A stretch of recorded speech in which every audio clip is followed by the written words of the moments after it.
সবাইকে স্বাগতম। গত ক্লাসে আমি পড়েছিলাম জেন্ডার কত প্রকার ও কী কী। আজ যে পড়াবো আমি মেসকুলাইন অর্থাৎ পুরুষ লিঙ্গ থেকে ফেমিনাইন অর্থাৎ স্ত্রীলিঙ্গ কিভাবে পরিবর্তন করা যায়।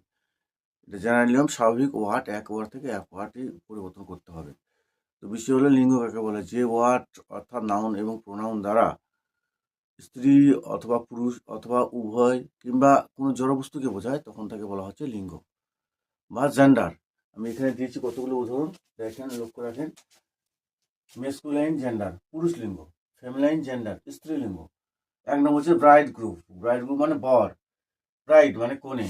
দুই নম্বর হচ্ছে তোমার ডগ, ডগ মানে কুকুর, বিচ মানে মাদি কুকুর, ড্রোন মানে পুরুষ মৌমাছি, বি মানে স্ত্রী মৌমাছি, ল্যাড মানে বালক, ল্যাস মানে বালিকা, স্টেজ হরিণ, হিন্দ মানে হরিণী, উইডার মানে বিপত্নিক যার বউ নাই, আর উইডো মানে বিধবা যার স্বামী নাই, উইজার্ড মানে জাদুকর, আর উইস মানে জাদুকরি অথবা ডাইন বলা হয় তাকে।